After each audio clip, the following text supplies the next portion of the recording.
Not African American. That's not a term I like. How come you don't like the term African American? Ridiculous. I was born and raised in America. I've never been to Africa. Why am I an African American? Most of my people have been here longer than most of the other people in this room. That cops are more willing to shoot if the perpetrator is black than white. What's your basis for saying that? Last year... Well, look, I know a lot of people would say, look what's going on in Chicago. I know what they would say. Yeah. I'm talking about what the facts are. 965 people were shot by cops last year and killed. 4% of them were white cops shooting unarmed blacks. In Chicago in 2011, 21 people were shot and killed by cops. In 2015, there were 7. In Chicago, which is a third black, a third white, and a third Hispanic, 70% of the homicides are black on black. About 40 per month, almost 500 per year last year in Chicago, and 75% of them are unsolved. Where is the Black Lives Matter on that? Half the homicides in this country are committed by and against black people. Last year there were 14,000 homicides, not talking about suicides, I'm talking about homicides. Half of them were black, 96% of them black on black of that 7,000. Where's the Black Lives Matter people on that?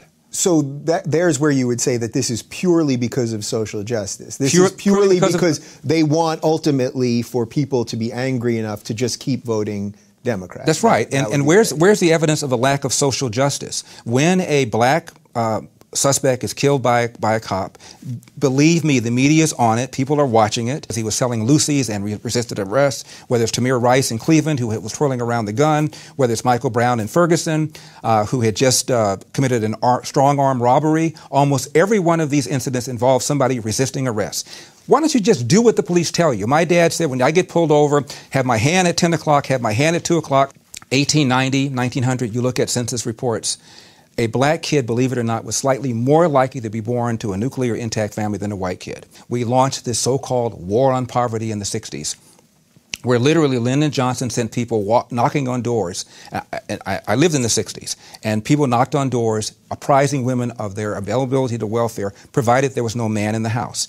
And we went from 25% of blacks being born outside of wedlock in 65 to 75% right now. And you look at how much money that we spent on welfare, and the lines are parallel. It was a neutron bomb dropped on this country, not just on the black community, but on people in general. And I could quote the Brookings Institution, which is a liberal think tank, and the Heritage Foundation, which is a conservative think tank, and they'll both tell you that there's a relationship between crime and bad schools and going to prison and not having a dad. So this is not just a liberal kind of thing or a conservative kind of thing. It's a real world kind of thing, and they don't want to have that conversation. Desire not to have this conversation for fear that it then will cause you to rethink your assumptions. A psychologist would call that cognitive dissonance, this anxiety that you feel when you have had your assumptions challenged and you don't want to do it. It's uncomfortable. The #1 cause of preventable death for young white men is car accidents. The #1 cause of preventable death for young black men is homicide committed by other young black men. Coconut, as in brown on the outside, white on the inside. Oreo, same concept. The Antichrist. Man, you got a whole list. Because they've got to malign somebody like me. I am a bigger threat to their whole ideology than almost anybody else. A black guy who does not believe that he's a victim, a black guy who believes in hard work and personal responsibility. I've never heard Rush Limbaugh be called anti-white because he criticizes Hillary and the left. But I criticize black left people, and I'm anti-black. It's bigotry. It's racism. Calling somebody an Uncle Tom is as offensive as calling somebody an N-word lover. Yeah. The Democratic Party is completely beholden to the teachers union and vice versa. The union is adamantly opposed to vouchers, where the money follows the kid rather than the other way around. Inner city black women and fathers and inner city black brown women and brown fathers want vouchers. They realize the schools suck. 3%, that's not a typo, 3% of kids can do math at grade level. Privatizing Social Security, vouchers, abortion, same-sex marriage, all of these issues, blacks are really not in lockstep with the Democratic Party.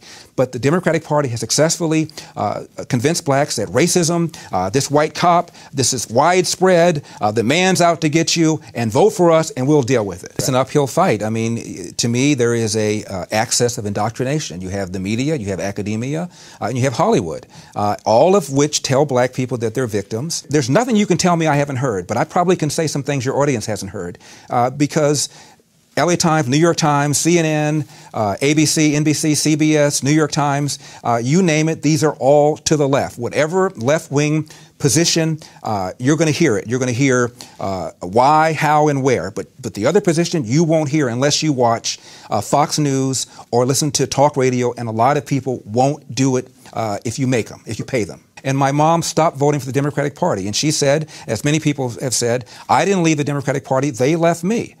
She didn't like welfare. She didn't like the idea of rewarding people just because you had a kid and then giving you more money when you had an additional kid. She didn't like any of all of that.